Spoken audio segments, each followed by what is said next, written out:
What's up, guys? Welcome to the Stats Free Sports channel. Here to bring you a video giving you my reasoning why I believe Dylan Edwards should be talked about more and why he's the real X factor for the Colorado Buffalo squad. Now, let's get into it. So, yesterday, guys, I didn't see the game live. TCU versus Colorado. Easily for me personally, at least far as the big games go, game of the week.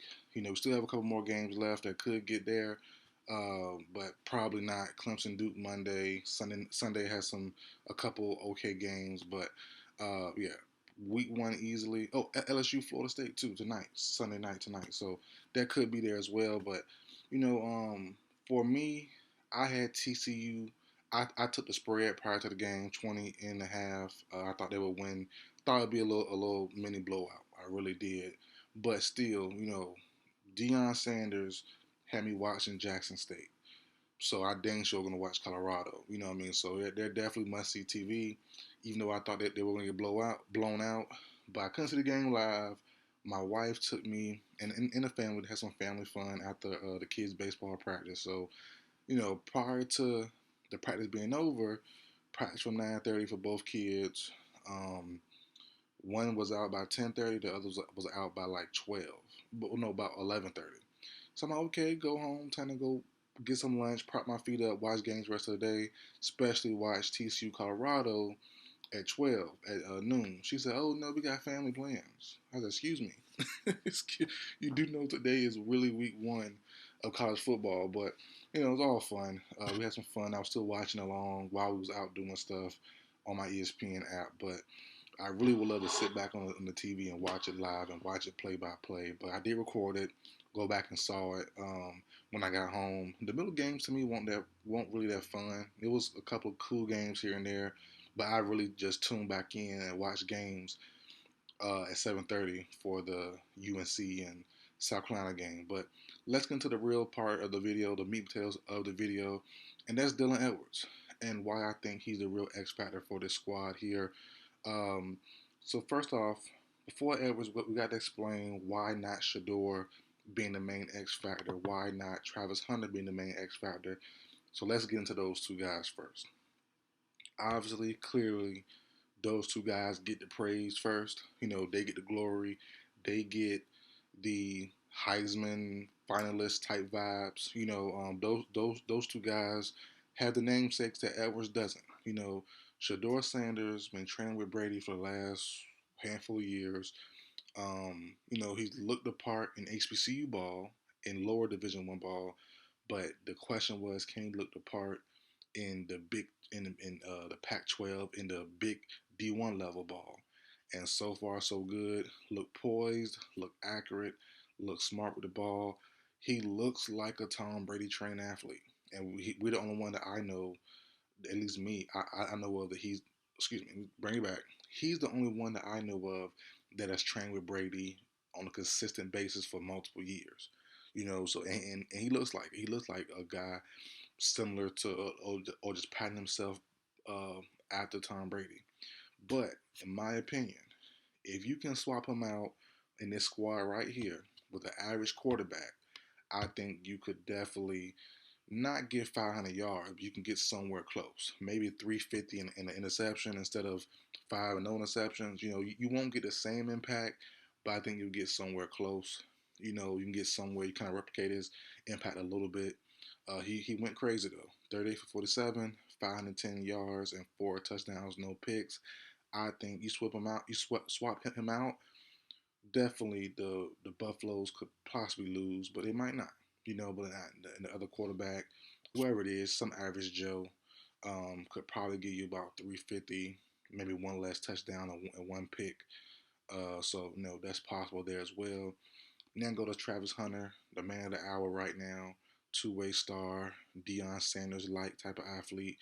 One pick, also caught some big plays, drop a couple big balls also, but finished the day with 11 receptions, 119 yards, no touchdowns, and he should have had more. As I said, he dropped two deep balls that definitely could have been called, and they were all in his hands. So, but he looked phenomenal on both sides of the ball, made big plays on both sides of the ball, made some timely plays on third down. So, But in my thing as well, Hunter was great. But I do like Xavier Weaver, his co-wide receiver, and also Jimmy Horn, another wide receiver. Both guys went for over 100 also. Both guys had great moments. So I know Hunter's production was awesome, but you know, I really think if you take away Travis Hunter and put him just on defense, the offense still could have been kind of fine. You had to find other ways and other guys to get involved. But I think with Weaver, with Horn, with Edwards also, his yardage could have been split up between those three guys and might have still had the same impact. But Dylan Edwards, let's go to him now. Little fella, 5'7", 5'8", speedster. There's no one on this team that can replicate what he can do with the ball. If you give him an inch of space, that joker is gone. And I remember, I'm not a real high school football follower, but when I seen him, I think he was on his recruit to Colorado right after Dion came, took the photos, all that stuff.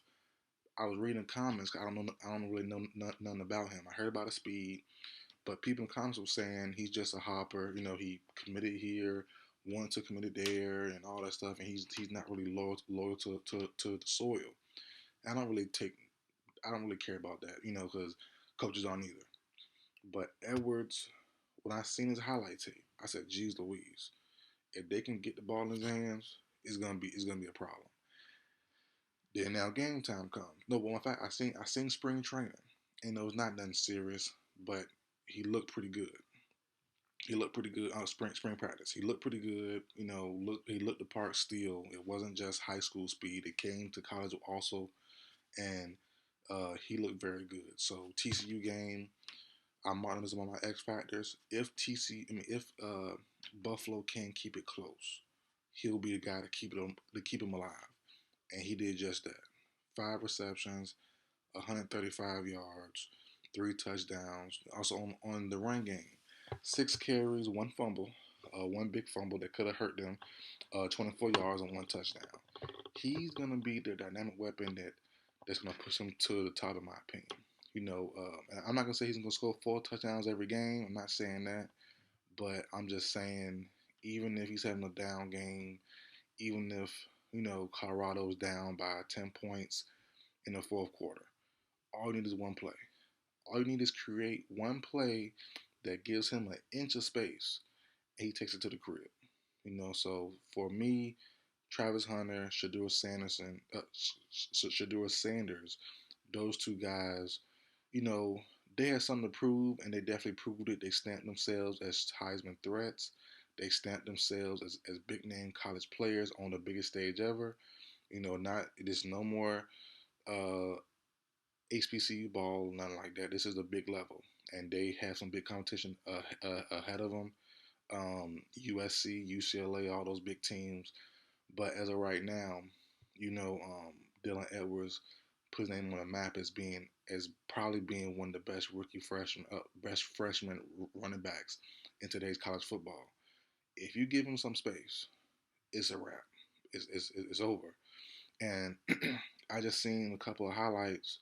While I was out doing my family fun stuff, I'm like, man, they really can't catch him.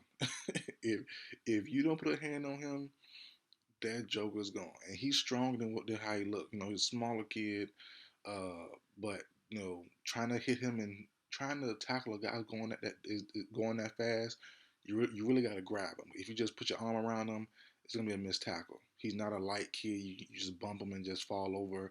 You got to really put your hands on him and hit him down. And some would-be tacklers tried. He zoom, zoom, zoom, zoom, zoom, and broke a couple tackles, just a little lazy arm tackles, and he's just going to the crib. He got skinny on it looked like two defenders almost had him, but he got skinny and just bursted through the hole and just dipped. So it was like, man, that screenplay was beautiful. That the other play close to the goal line where he scored, I think his first touchdown was beautiful. So when you run up plays for him, and and it's designed to give him some space, boy, it's tough. And having him will open up the lane for the running game more for Wilkinson, for Hankerson, you know, for the other receivers, Weaver, Horn, Travis Hunter, you know. So the team is super talented, especially offensively. Defensively, need some work. They need to bring in some top pass rushing. They need to bring in some defensive stoppers. That run game killed them yesterday. But other than that, though, you know, they'll come with time. They'll come with players seeing this game one and saying, "Hey, we got to get there. We got to." Especially with all them teams leaving that next season, with the big dogs, USC and UCLA leaving. I forgot where, Big 12, wherever they're going to, SEC, whatever. You know, the Pac-12 or whatever they'll be named, the Pac-10, they will be they will be the Buffalo, Colorado Buffaloes will be the big dogs. They will be the ones to really beat. You know, I know all respect to TCU and those guys, but Colorado will be the ones to beat, in my personal opinion. As long as nothing crazy happens, you know, no real tragedy, and then no Lord willing, nothing happen crazy, they should be fine.